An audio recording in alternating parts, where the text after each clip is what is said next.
How you doing, guys? This is a topic that I can't seem to get out of my head, so I want to talk about it, and I want people to talk about it and feedback and stuff like that, because it's concerning the imminent return of Jesus Christ, and how all through my years as a Christian you hear it mentioned on the radio and sermons and stuff like that. Jesus could come at any second, and you hear statements like, there are no prophecies left to be fulfilled before the return of Jesus Christ. And everyone's in, rapture's at any moment, rapture's at any moment. And then you've got, so is that true? Is that statement true? Because if it isn't, then it has no place being mentioned in Christianity. Now, I'm going to prove that that statement isn't true, and I'm going to prove that it contradicts pre-tribulation rapture theology. Now, I don't believe in the pre-tribulation rapture. I believe there's one rapture after the tribulation days.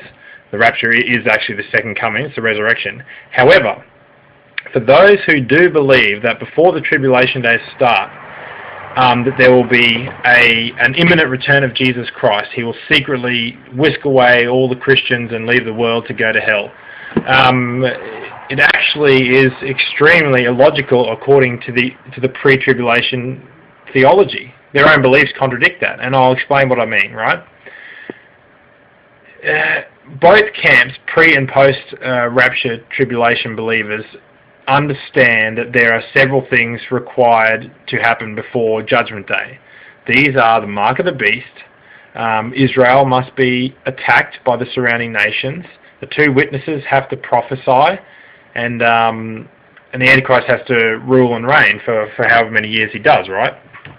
So, basically, and what people who believe in the imminent return of Jesus Christ, they acknowledge that these things have to take place, but they say, but they only take place after Jesus has whisked away the church. So Jesus could whisk away at any time. As soon as he whisks away, then the Antichrist rules, and then the two witnesses start prophesying, and then Jerusalem's attacked, and blah, blah, blah.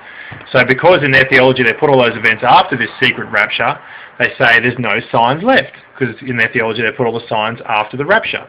Okay, well, first of all, in order for Jesus to be able to come back at any time, right, the requirements for those events that are going to happen after the rapture have to be in place. For example, if the Antichrist is going to start ruling as soon as this secret rapture happens, well, the Antichrist has to be alive, doesn't he? And he can't be like a 3-year-old child. If the tribulation days only go for 3.5 to 7 years, the Antichrist has to be more or less in a position to assume power prior to this secret rapture.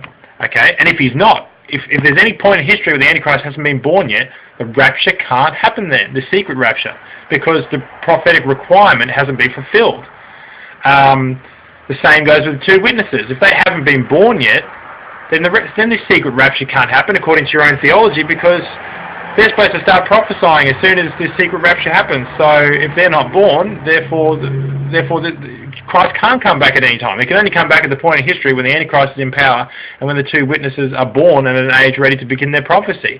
The biggest one, which should settle for you guys once and for all, is the fact that we all know the Bible says Jerusalem will be attacked and destroyed before Judgment Day, right? They'll be attacked by the surrounding nations, and it's their punishment for rejecting the Messiah. It's a fulfillment of that.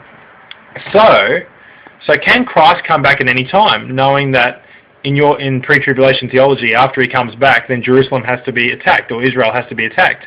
Well, there was hundreds and hundreds of years in our history prior to 1948 where Israel was not a nation. The Jewish people were not living in Jerusalem. They weren't there to be attacked. So ask yourself, seriously, how can Christ come back at any moment and there's nothing left to be fulfilled if there is no Jerusalem to be attacked after that rapture? Okay?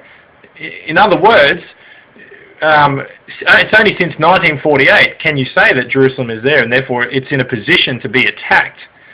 And so, I mean, I think I'm making myself clear. I'm not sure if you guys are understanding. No Jerusalem means the prophecies after the secret rapture can't be fulfilled, which means there can't be a secret rapture if there's no Jerusalem. So there are prophetic requirements. So he can't come back at any time. For all that time in Earth's history, when there was no Jerusalem, when there was no Israel, which is most of the last 2,000 years, Christ couldn't have come back. So anyway, what do you guys think about that? That should be enough to make anyone stop believing in the imminent return of Jesus Christ. But let me know what you think.